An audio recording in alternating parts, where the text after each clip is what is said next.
Kom så afsted med jer. Skød væk. Det er sådan en kronebåd. Ja. Nå.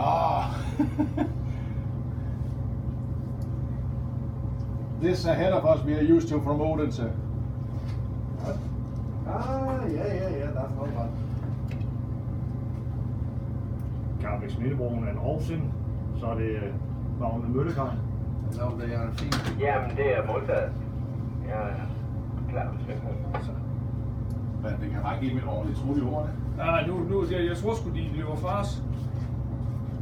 Vi sejler fra store Når de kommer baglæns, han er sagt, så er det altså ikke altid, de holder øje. Nej, Så er det sjovt, når man venter lige til sidste øjeblik, der så giver det trut i hovedet. Ja. Bare se reaktionen. Det er lige før båden lidt lettere for vandet. Det er meget tæt på. Ja. Det gør vi selvfølgelig ikke, fordi vi vil signalere. Nej, selvfølgelig gør jeg heller ikke det, men jeg er nødt til at signalere, når jeg skal jo. Jamen, Det er noget, jeg har lært dig ved at se Martha. Jeg skal jo signalere. ja. Vi skal kraftedeme ikke. Nej, hvad er det, jeg siger? Skal vi signalere eller sejle? Jamen, vi er jo nødt til at signalere. Jeg vil skide en handfuld. Nej, han siger ikke skide en handfuld, han siger. Nå, jeg slutter.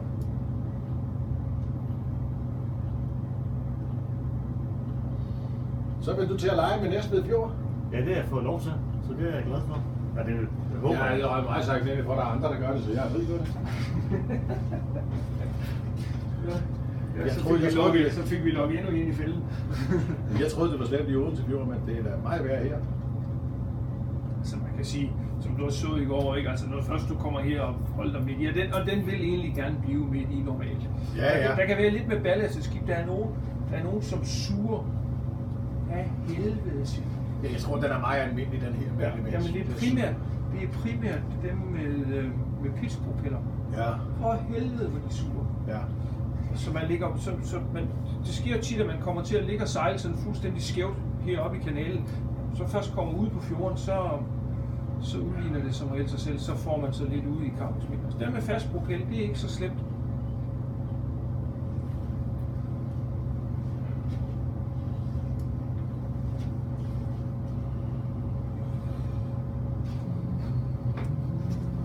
Vi stod og snakkede om den her bro, der er midt i kanalen. Ja, Svingbo. Hvis nu de kalder her om 3 minutter og siger, ved du hvad, vi kan fandme ikke åbne.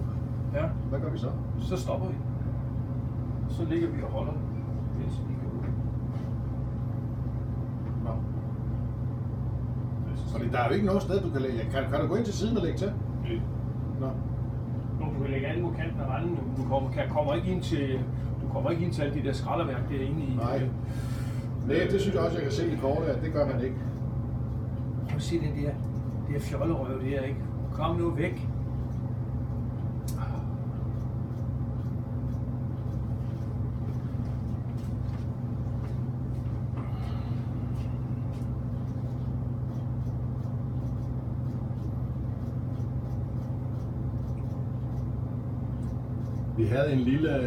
Vi har faktisk en lille stenfisker, der ligger nede på sejler på Odense.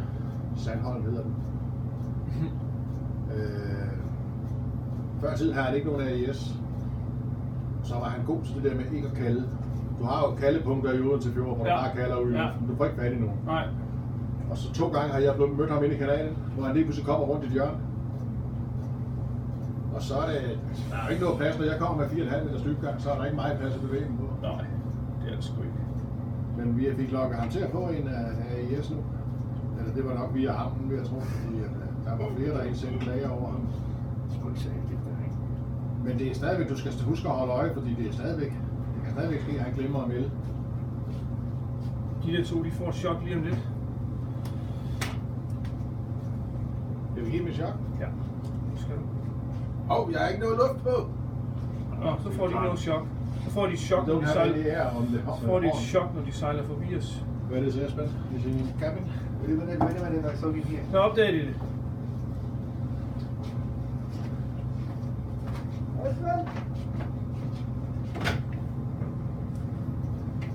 Oh. Try in the cabin. Try in the cabin. I saw it here, but it's not here anymore. Så det knejder med hesthale. Esben? var godt, du husker din solbriller i dag. Ja, det har jeg sgu så ikke. Jeg har lige stået og tænkt, at jeg skulle, fordi inspirationen har haft det rigtigt.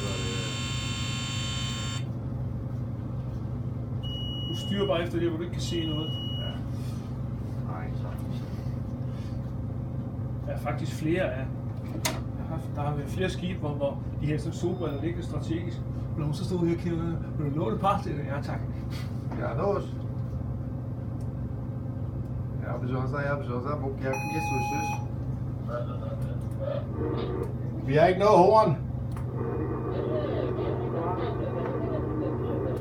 Så er du lige for det. Okay. Det klarer vi.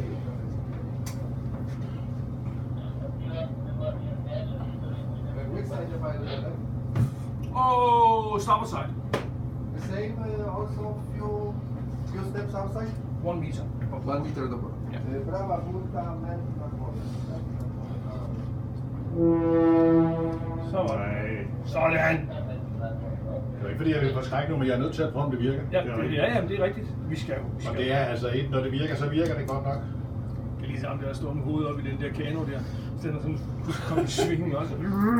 Og så skal det lige siges, at hornet sidder altså helt ude i foran af skibet. Hold nu. Det er kraftigt nok så. De fleste coaster, der er horn, det er ikke sådan noget, man reklamerer med, fordi det er altså sådan et, den var god. På Rebecca, der havde de før tiden, der er sådan en lille, jeg kaldte det et bilhorn.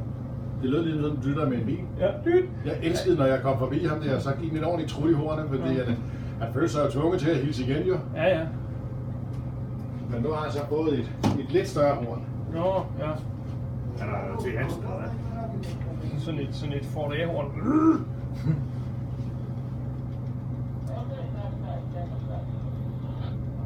Sådan et af min lillebror, han købte, han skal have sat på bil. Han har sådan en ladvogn, hvor han kører rundt og passer nogle haver og sådan lidt.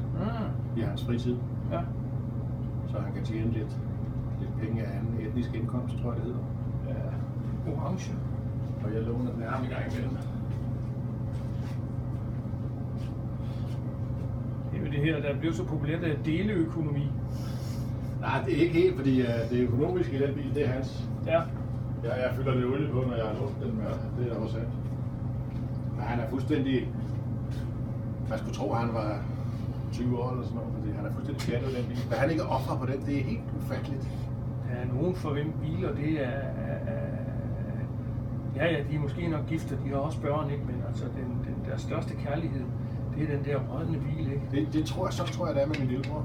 Og han er ikke engang chauffør, når han arbejder på nogen. Karlsmindebroen er en Aarhusing, så bliver det til Øst 2.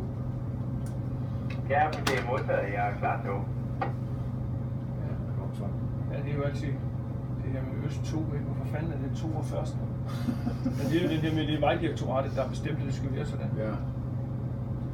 Altså nogle loser, jeg ikke vil nævne navn på, der er så meget konsekvent ignorerer det, så kalder den 1 og 2, efter hvad han kommer frem til. Ja, jeg tror godt, jeg kender ham. Han bor lige herude. Ja, noget nøjagtigt, ja.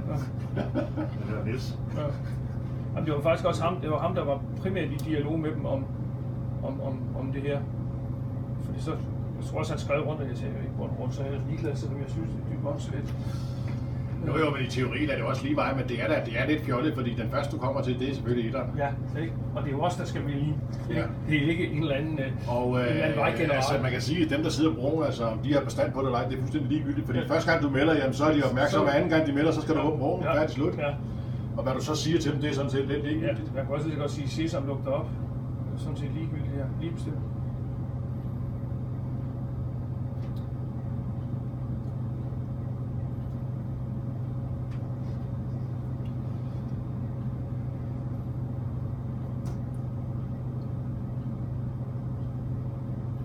Ja, hvis det går som det har gået indtil nu, så er det sidste gang, jeg har været næsten med skive.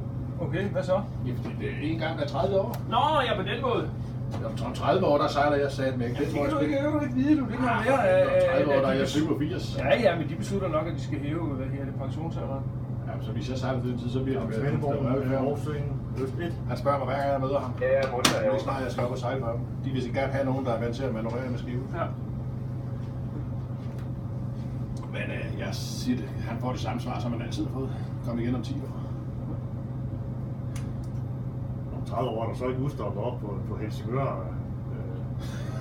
som den sidste danske sømand. Det kan sgu godt være, jeg ved det ikke. Det kunne sagtens være, ja. Lad os se, om jeg holder op. Jeg har lige haft 25 års skipperjubilæum her i rederiet. Her i 2. januar. Ja. Og jeg fandt faktisk ud af, at det er ikke så mange, der har været så længe i samme alder. Men mindre de har haft part i nogle af skibene. Ja. Det er jeg sgu aldrig haft. Det har jeg aldrig interesseret mig. Jeg kan godt lide, når jeg tager på ferie, så har jeg ferie. Ja. Der ikke ringer en eller anden og siger, nu er det gået et eller andet i stykker, skal vi lave det? Det er sgu ikke. Jamen altså, så for Jeg helvede. bor godt nok lige 2 kilometer fra rederens privatbolig, og på den 2 kilometer på den anden side af mig, der ligger rederikontoret. Nå, Men jeg ser ham faktisk hjemme. nø. Han ved godt, at når jeg er ferie, så er jeg ferie.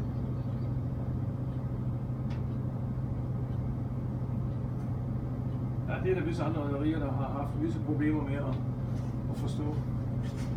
Han har måttet få fat i mig på enkelt gang, men det er meget slet. Jeg ved, han gør, hvad han kan for at få klare det på andre måder. Altså, Men han havde her, der var lige pludselig, lige før afgang fra Horsens med Rebecca Horsens, der faldt skiberne fuld. nå for helvede. Ja, Så er det sgu svært at finde en, som skal komme her nu. ja, det er vel det, man kan kalde lovlig forfald. Ja, så ringer han til mig, og så siger jeg, kan du ikke lige? Så siger jeg, jamen, jeg skal jo snart ud og sejle med den anden. Ja. Ja, siger han så. Siger, det klarer du så. Så jeg, hvornår har du tænkt, at jeg skal afsted? Jeg er afsted om en halv time, så. Nå, okay. Det var måske lige kort notice nok. Ja, ja. Men ja. Nej, han var ikke stå og bukser med, ikke? Så. Og jo, og så skulle jeg til Horsens og sejle til Frederiksværk, jo, så jeg bor i Frederiksværk, så det er størst problem. Ja. Så du bare holde dig med tøj, til du kommer hjem igen, ikke? Så. Ja, det gik nok. Ja.